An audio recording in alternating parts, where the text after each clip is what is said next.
Holly Cotton here, and you guys, I am so excited for today's show because one, I have our celebrity nurse that's going to be giving us some insight today on a bunch of topics. Nurse Alice Benjamin is a nationally board certified clinical nurse specialist and family nurse practitioner with over 25 years experience. She has specialized in critical care, emergency medicine, cardiovascular health. So, yeah, put some respect on her name. She knows exactly what she's talking about. She's also the chief nursing officer at nurse.org, which is the largest online nursing media outlet and NBC4 Los Angeles TV medical contributor. So, whew, that I know that wore me out saying that. So I know, Nurse Alice, that's a lot that you have going on. So it's so nice to meet you. Thank you for coming in today and talking to us. Thank you so much for having me. I'm really excited to jump into our conversation today. First, Nurse Alice, I know that we're going to talk about some other things, but the first thing that everyone, because people keep asking me as well as a nurse, is about this news break that has 7,600 fake nursing diplomas issued in Florida for whatever the reason is for. So first, like I told Nurse Alice before we started, I'm like, you know what? I don't know if I'm mad about this. I don't know if I'm mad that it's like a violation of people that are now practicing nursing that didn't have to go through it, or if I'm mad that I had to go through all the regimen and I could have been practicing under a fake diploma all this time. So, Nurse Alice, like we said, you with all your background and all of the things that you do and all of the media that you participate and give your expert opinion in, what's your opinion on this situation with the fake nursing diplomas? Oh my, okay, where do I start here? So I will say this, as someone who's been nearly 25 years in the profession, this is so disappointing to me to see this. I'll be honest, it's very disappointing, especially since nurses have just been voted for the 21st year in a row, the most trusted, the most ethical profession, for 21 years in a row. And then we see a story like this come like right on the tails of that. It can confuse the public. And we know that the public has already, especially during COVID, so much distrust has come out, even more so, right? Especially in communities of color. And so when you see a story like this, 7,600 fake diplomas. And of that, I believe there's only 3,200 of them have passed the boards and went on to become nurses. So let's look at that number. And there are over 4 million nurses in the United States. So even though we shouldn't see anything, it's still a very small number of people who are practicing, but it's very discouraging. But I think things that have been left out of the media coverage is that these were small private colleges, so they're not like your big universities or anything like that. And what's disheartening even more is that you had people who took the most trusted profession, the largest segment of the healthcare workforce, and for their own selfish reasons, tried to exploit it, and more so exploit the people of attendance who were predominantly South Florida's Haitian American community. So you take people of BIPOC community, people of lower socioeconomic background, and people who just want to kind of get in the workforce and to work. If these people charged and only used their positions to help recruit and funnel these people in the right way, we could have done so much more work. Instead, we're seeing these fake stories. People are running with it. The nursing profession is losing credibility. It's inserting a lot more distrust. And, I wish that wasn't the headline. And I want to see more stories bringing out the details of how this happened, what they actually did, because this should not be a blanket statement over all nurses. Like, did you go to school in Florida? Oh, you must be one of those nurses. That is not the case, guys. It's not the case. And we have a lot of, smart, well-intended nurses who are licensed, who went to school, licensed, who are doing their best to take care of you. So please, please, please do not use this story to just blanket all nurses and nursing schools as corrupt, because they're not. It's just we had some bad apples in the bunch, but what profession doesn't have it? But I'm so salty about this story. I really I Yeah. am. Well, first of all, let me just let y'all know that I have my master's degree in nursing from an accredited university. I promise you guys, I had to serve my time. You see these two wrinkles and these gray hairs right here. This is all from nursing school trauma, from having to study for the boards and all of that. Yeah. So Yeah, that because nursing school is rigorous. It's rigorous and it's well. And let me just say this because people don't know. So with nursing schools, they must be approved by the Board of Registered Nursing. So every state has their board, which is basically overseen by the governor because the governor appoints people to the Board of Registered Nursing because it's meant to protect the public. And then you insert some nurses and nurse administrators, nurse educators on that board. And that board is supposed to oversee and approve programs. These are programs that says, hey, we want to teach nursing school. We want to prepare individuals to practice professionally and take care of the public. And the board, the BRN, sets criteria to ensure safe that graduates of these programs can be safe. And then there's further accreditation. So there are actually lots of layers in how to protect the public and make sure that nurse candidates are well prepared. But again, these were small universities who finagled the system, found a little loophole, finagled the system, and it's they're no longer in operation. So I'm hopeful that this isn't existent in other states, but I'm sure every state is now going to go through a rigorous review of all their programs. So oh I yeah. say that because I want the public to feel that all is not lost and that all of nursing is corrupt, because guys, we're not. Right, right. And I actually read some more about the article and researched some more about it or whatever. And they said that the nurses that were practicing are actually they were like in New York, they had some in Texas, some that were in Los Angeles. So however they got their licensure or whatever, like they actually were practicing in other states, not just Florida. So it is kind of something that, like you said, it's only 3,200 that actually passed the NCLEX.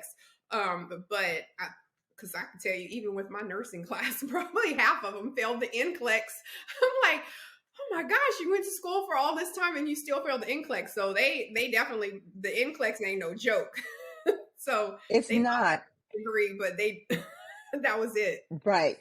And I think even though these people also said, even though they went to school in Florida, because of how licensure works, usually you apply for your state. So even if they applied for their state, and I believe Florida is a compact state. So even though you went to school in Florida, you can take a board in another state, the reciprocity or licensure by endorsement. So if I take the NCLEX in Florida, I can apply to another state, and after my license be endorsed. But all per this investigation, the FBI did say that it took all of the attendees and sent their names to each respective state. So each state knows that if this name comes across the table, red flag, this is not going to move forward. So the attendees who participated, their names were shared with all those boards. So hopefully no one else slips through the crack with this. Right. So basically, y'all had a good run. I hope y'all made y'all money while y'all could, because it's over. Yes, it's over. Right, right. So, Nurse Alice, what I wanted to now kind of just get into, I wanted to start off kind of catching that point because I know everyone is like asking about that since that's like one of the top things right there. But now I just want to take a step back and I want to just talk about you because you have a very unique platform in everything that you're doing. So, can you tell us about how you went from just a regular nurse to verified Nurse Alice Benjamin? That's everyone wants to hear her expert opinion about things on. Well, when people ask me that, I always think like I really had no intentions and didn't set out to do that. I was actually inspired to become a nurse because everyone has a personal story. So my dad, he actually died in the emergency room of a sudden cardiac arrest. And at that time, it was a small community hospital in the hood. He didn't get the services, attention, or even the preventative care that he needed. And I know that now, right? And so I was like, you know what? I'm gonna be the best cardiac nurse in the world. This is not gonna happen to anyone else, especially in our community of color. And I kind of set out on this charge to, especially around cardiovascular health, because we know that minority groups are severely impacted even more and have worse outcomes.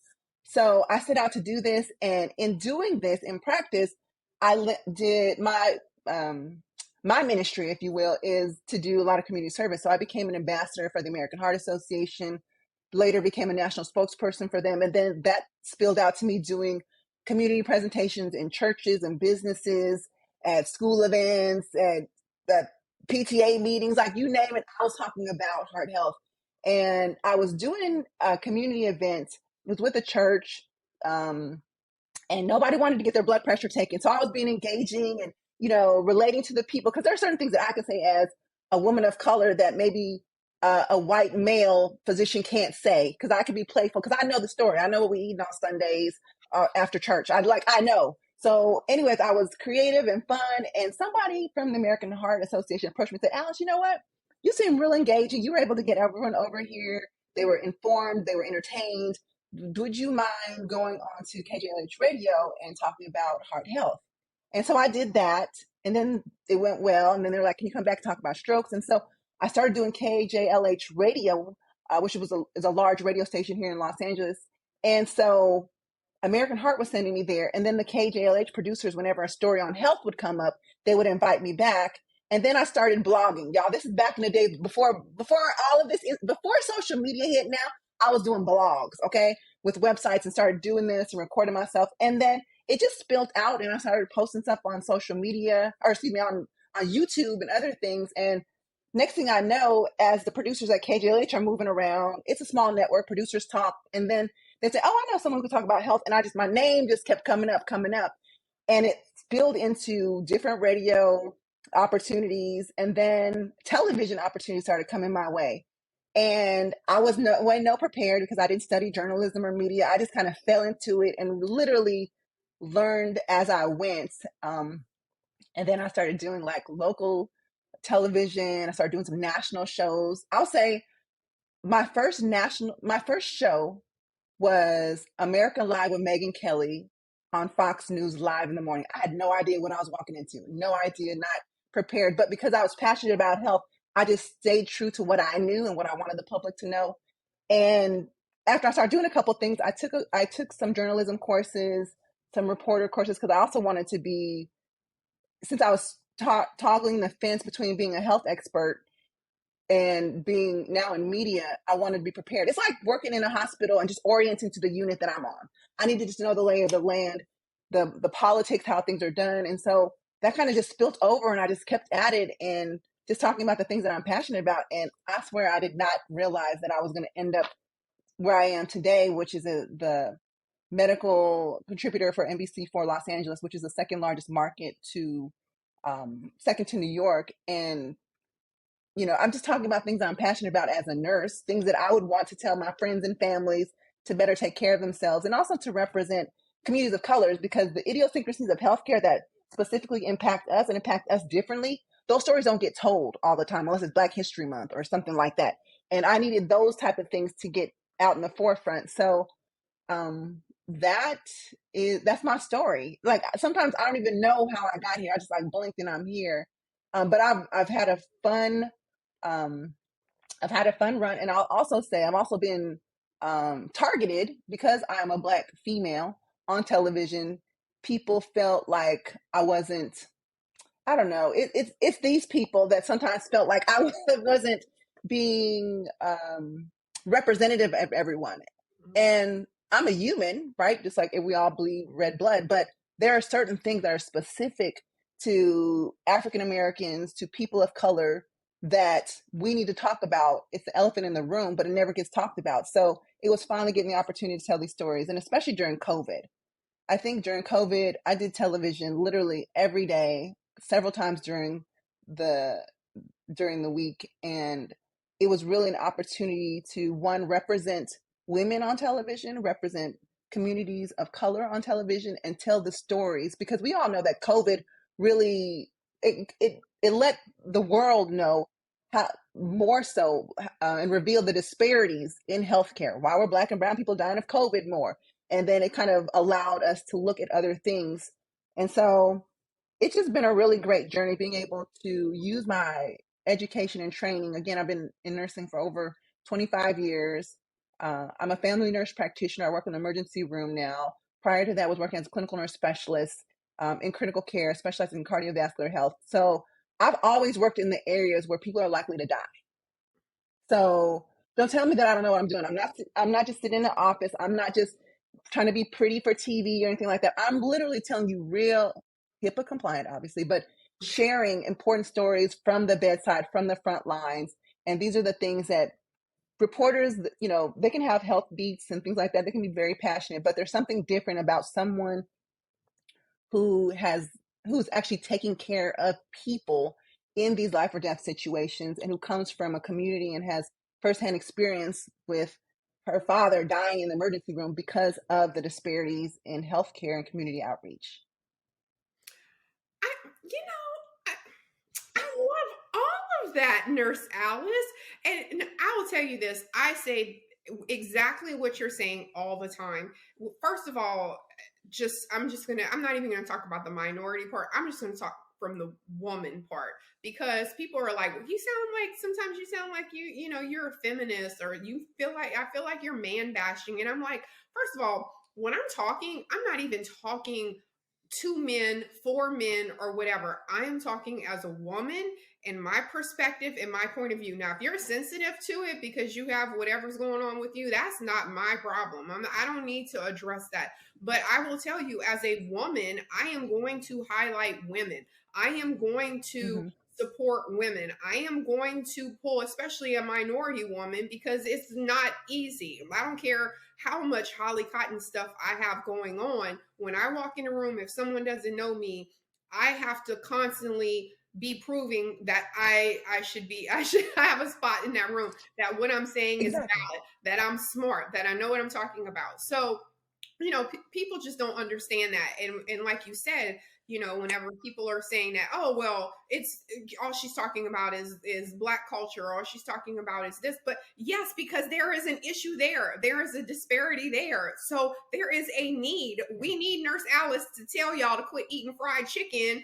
And and Well, see what I'm gonna tell you though, but all I'm gonna say, because some people will not give their fried chicken, so give up their fried chicken. But I would say is, well, take off the skin off of one of them, and then just have the other one. But because it's all about moderation, so I think that's one of the things that's helped me to be successful in people listening to implying is, people say, oh, well, cut out salt completely.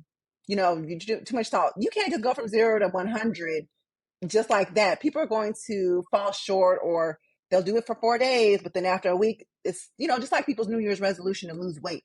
They go strong in January, come February they've fallen off. So it's about meeting people where they're at, because I know where we're at. I know sometimes the tightness or lack of resources.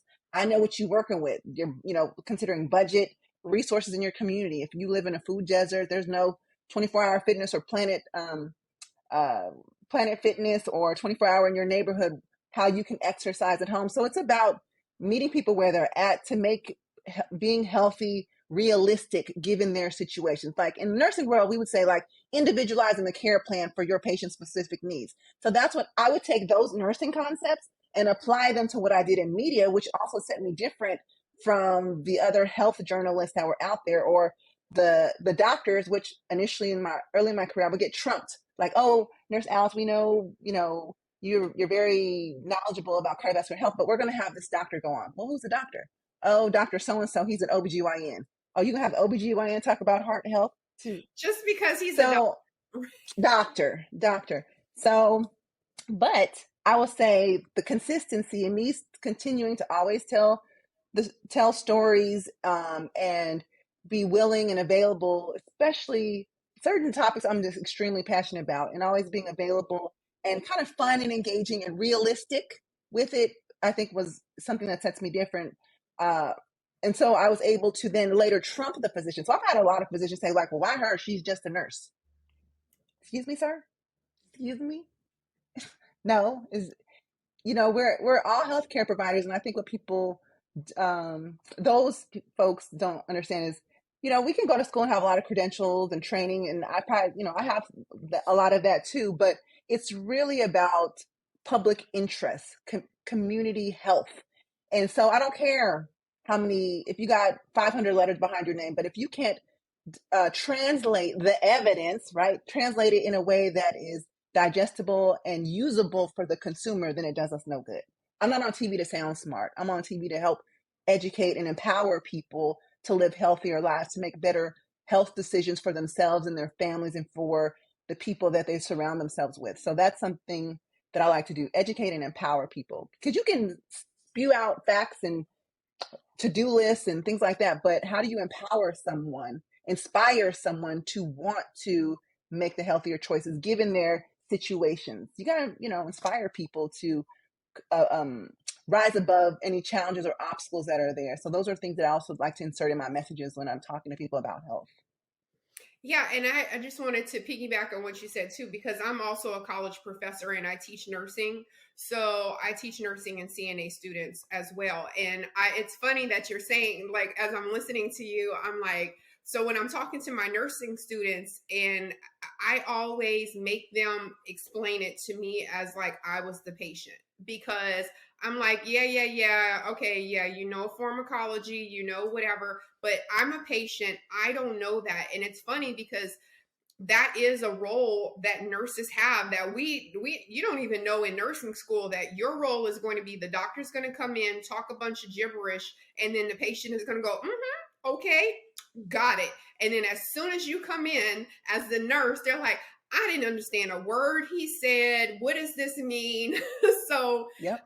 that it shows that that you definitely have that passion, because you have to do so much patient education that now that's also spilled over to what you're doing, because it came naturally for you because you've been educating patients all this time. So now it's just Mhm. like the world is your patient now, so you can just tell us all that Yes. stuff to us. So I love that. You guys, Yes. I love Nurse Thank Alice you. doing Thanks. it. So, what I wanted to talk about next, like you said, cardiovascular health is something really big that you're obviously professional and passionate about. So, lucky for us, you guys, February is actually American Heart Month. And you're going to wear red, you're going to go red, do all of that red stuff for heart awareness. So, Nurse Alice, can you tell us about some of the common disparities, especially in the minority community, whenever you're talking about cardiovascular health? Yes. So every year, nearly 700,000 people in the United States die of heart disease. And heart disease, for the for the most part, is largely preventable, meaning that if we can have apply some lifestyle changes with diet, exercises, smoking, drinking, stress management, other things, and blood pressure management, that we can largely prevent a lot of the outcomes, or at least delay them for a significant amount of time. And so, and it's the leading cause of death. It is a leading cause of death. And I think when we think about heart disease, someone will say, "Oh, I don't have heart disease. I just have high blood pressure." Well, high blood pressure will lead to heart disease if not properly managed.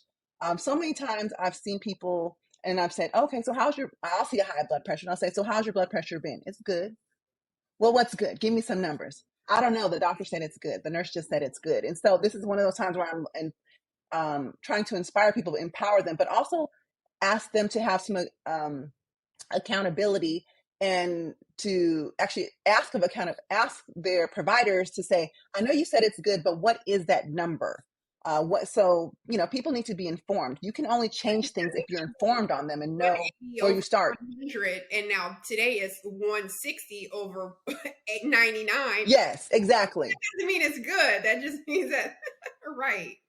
Right. Good. The word good is relative, or it's better. That's relative to what it was before. But so many people have high blood pressure, and I think that is one of the most important things. Blood pressure management, lifestyles, diet, and exercise activity levels that can prevent a lot of heart disease. But there's this, even though we know heart disease is the leading cause of death, there's even disparities in diseases, guys.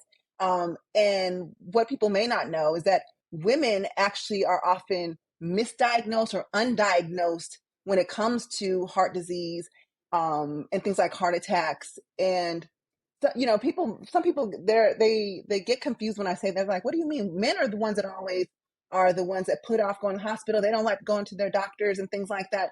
And that women, we're the caretakers usually of the family and getting people to go to their appointments. However, what's when people have heart attacks or experience symptoms of them, everyone thinks like, I think of Sanford and Son. That's how old I am, all y'all. I don't know if y'all know that show. The big one. Oh, it's the big one. I'm coming home. Ethel, here I go. Like, that big chest pain, that tight squeezing. And while that is the most common symptom, some people when they have heart attacks don't even experience that at all, and that's mostly in women. Women don't always have that, oh my, significant chest pain. They have more vague symptoms like upset stomach, shoulder pain, back pain, those type of things. And I think that because we as women don't experience always that large, significant chest pain, we don't go to seek care right away. So in the emergency room, I will see women that come in and says, I just have this anxiety, this upset stomach, and this shoulder pain that just won't go away. And when you ask them how long you've been feeling this, oh, it's been 3 or 4 days. She's actually had a heart attack and not realize it because she's delayed going in. So that's one component of it. And something else I really want the community to know. It's something we have to address. I'm not necessarily proud of it because I work in the health profession, but there are a lot of health professionals that do gaslighting. Someone comes in, maybe a 40-year-old woman who says, oh, I'm having this chest pain. Oh, it must be indigestion. Well, hold up. You didn't even work me up. You didn't do an EKG. You didn't ask me, about my lifestyle or all these other things. Like the health provider has already stereotype what they think this is, so it delays their workup. And so if it is indeed a heart attack, either it gets missed and it gets sent home with some like Malox or something like that, or when we finally do work them up, they've already been in the ER for 7 hours before we've run a troponin or did an EKG. And usually in that point, it's someone who's persistent, like, no, something's wrong. I'm not going home yet. And you're like, fine, let's do an EKG and then we'll get her out of here when it's negative. Oh, shoot. EKG shows some waveform changes. Oh, her troponin levels elevated. Let's go ahead and admit her. But so there's this kind of medical gaslighting that happens in healthcare, and it happens in the hierarchy. There's a study that shows that people came in with this type of pain. White men were listened to the most, got care right away, followed by Black men, followed by white women, followed by Black women. So story is women are listened to the least or least believed when they're having this type of chest pain come in the emergency room. But if you want to be more specific, it's Black women who are less likely to be listened to. So I really empower people to, you're the patient, you're the boss. I know some providers will disagree with this, but the patient is your boss for that encounter, because without you, you wouldn't have any work. Now, I know there are other patients, but in this encounter, they're coming to you with a complaint, an issue. We have to do our due diligence and make sure we've checked off all the whole list of what could this be, and not just assume what it is.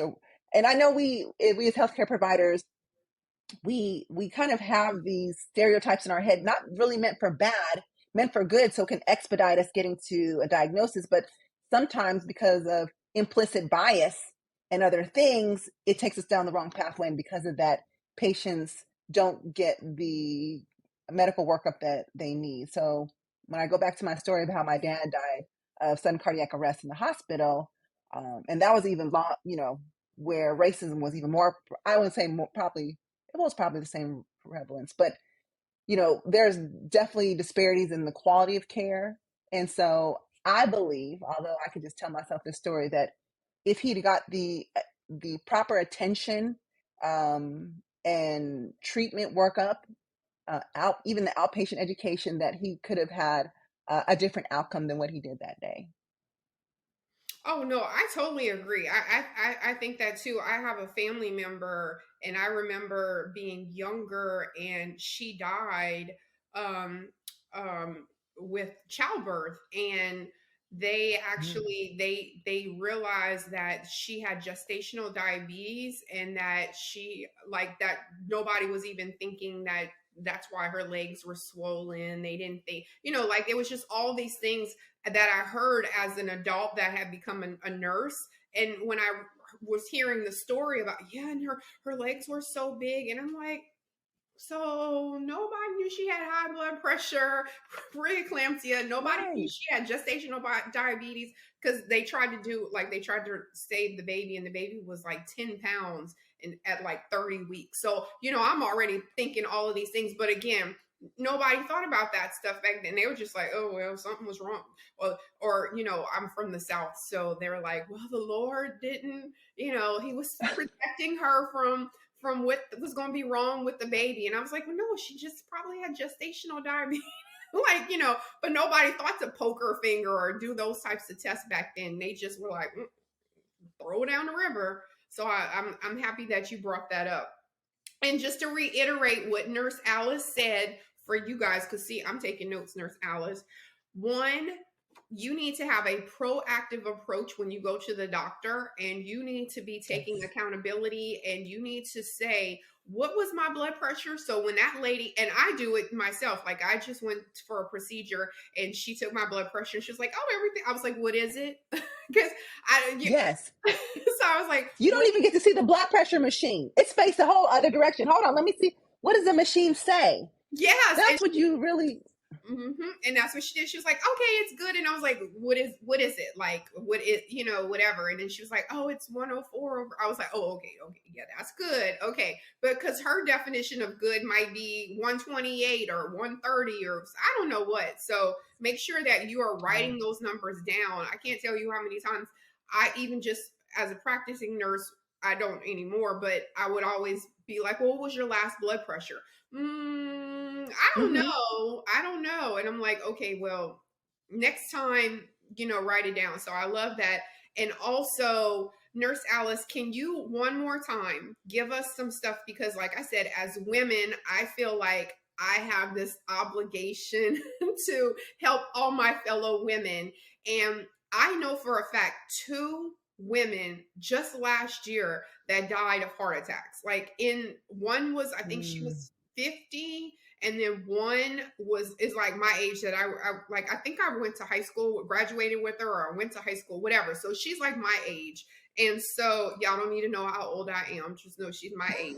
But so can you kind of just go down those symptoms one more time for women that are listening? Right. So, um, again, we'll say that, having chest pain, that tightness around the chest, elephant on your chest, that is the most common symptom. However, not everyone has that. So other symptoms could be maybe you're feeling like an indigestion, maybe you're feeling some abdominal pain, some just upset stomach. You can have some pain, usually in the back between your shoulder blades, or maybe it radiates to like your left shoulder, those, and maybe some anxiety. So those are very vague. Those can be a lot of things. You get me upset enough and I can feel those things. All right. My kids can really get on my nerves sometimes and I feel those things, but it's something that's important and you shouldn't dismiss subtle symptoms like that. And I know, especially as women, we got to, drop the kids off to school. We got a disappointment. We got to, the plumber's coming for this. Like we're so busy doing life things that we dismiss subtle symptoms thinking, oh, it'll go away in a while. It'll go away in a while. And the truth is, those are signs that we really need to pay attention to our body. Your body's talking to you. Your body's talking to you and it wants you to seek care or attention. If you think it is something that's, indigestion, take some Maalox right then and there. Okay, didn't go away. Well, then that gets you, that's further reinforcement for some people that, okay, something else is bothering me. That is such great information. Thank you so much, Nurse Alice. I see exactly why everyone wants to hear your expert opinion and why you doing all kind of big stuff and everyone has you on all the platforms because that was a lot of information. I love that you gave us the specifics, especially for the women population. Hopefully, that will help reduce maybe some women that are going to have higher risk or some women that are going to be having a heart attack or whatever. Like if you're feeling crazy, if you're feeling that indigestion, if you're feeling those symptoms, do not dismiss them. Make sure you are getting your medical treatment. And I thought that was a very good thing that you also said, Nurse Alice, that advice that you said was treat the symptom first. Don't let it grow into something. So if you feel like it's a symptom, go get checked out, take something for it. That way you can dismiss it yourself instead of, it just sitting there and festering. And then now they think that's what it is. So I love that point. I love that point. So Nurse Alice, do you have any final things that you want to leave us with? And also tell us again where people can get in contact with you, anything that you're working on and where they can see you, all of that great stuff, how we can support you. Yes, I think some of if my kind of final closing words to everyone is just really, really take the moment to, think, reflect on your health and wellness. We have so many reasons why we want to be here, so many things that we want to do in life. And the only way we're going to be able to do that and with the quality of life is if we take care of ourselves. So it's not selfish to take care of yourself. It's not selfish. You're not going to look silly if you call your provider or send them an email asking about your health. Make sure you're doing your annual wellness appointment. And if there's something that you don't understand, ask them to explain it to you. And if it don't make sense, tell them that didn't make sense. Can you explain it another way? We're really here to help you. And I just want people to understand that you're the boss, you're in the driver's seat. And if I'm your healthcare provider and you don't understand what I'm saying, then there's something wrong. So really feel empowered to take charge of your health and understand it. Um, Now, as far as kind of what I'm working on, well, I'm a little all over the place. So obviously, I'm on NBC4 Los Angeles on television there. You can visit their website. I have tons of health information there. And I'm on all social media platforms at Ask Nurse Alice. And I have a website, asknursealice.com. I made it simple. I made it simple for people to find me, Ask Nurse Alice. And I do answer my DMs. Um, so if you have a health question, although, I'm not necessarily your provider, if you have a question, I could still give you some quick advice about, hey, make sure you follow up with your healthcare provider. This is something that's serious, just like I would a friend. And so I like to consider the community an extended family, a friend. If you don't feel like you can talk to your healthcare provider, call 911, get a different healthcare provider, ask someone, but don't sit there in silence and think that something's going to go away because they usually don't. But I'm also working on some other things with nurse.org, nursing officer at nurse.org. So I do a podcast there. It's called the Ask Nurse Alice podcast. We talk about some general health things, but a lot of it is healthcare professional type of things. So if you're someone in the healthcare profession or you know someone who wants to enter the healthcare profession, please shoot them over that way. That'd be great. And what else am I working on? I have some television things that are in the background that I'm working on. Hopefully, they'll come to fruition very soon. But maybe I'll come back on, Holly. We'll talk about it when we get closer to those moments. But I don't want to spoil anything. I know, I'm excited. I'm laughing. I'm like, ooh, ooh, ooh, ooh. I love to hear it. I love to hear it. I love to hear it. Yeah. So, but I'm available to people, and that's one of the things that I don't think my dad had, or even many people don't feel like they have someone they can reach out to. They feel like it's always going to be a doctor's visit and a copay. Well, I'll just say this: your life is worth the copay. Your quality of life is worth the copay. You being around for your daughter's wedding and your son's graduation, that's worth the copay. So, I just really want people to feel empowered to take charge and ask questions because, again, you're the boss. We work for you. Okay, great closing words. Great closing words. Yes, because we didn't have time today because we were talking about some other stuff, but I wanted to next time we'll have to talk about the staffing issue because I made the mistake of commenting on one of Nurse Alice's posts and and everyone was trying to come for me and I was like, "Oh, I'm sorry. Y'all got me effed up because this is not what's happening here." So I had to go off on a few people, not off, but respectfully. But I was like, okay, interesting. So yeah, I would love to have some discussions about some of those uncomfortable topics or controversial topics. So yeah, we definitely have to have Nurse Alice back, you guys. She's full of knowledge and super cool. So I love that. So thank you, Nurse Alice. Thanks for having me, Holly. And anytime, I'll be happy to come back.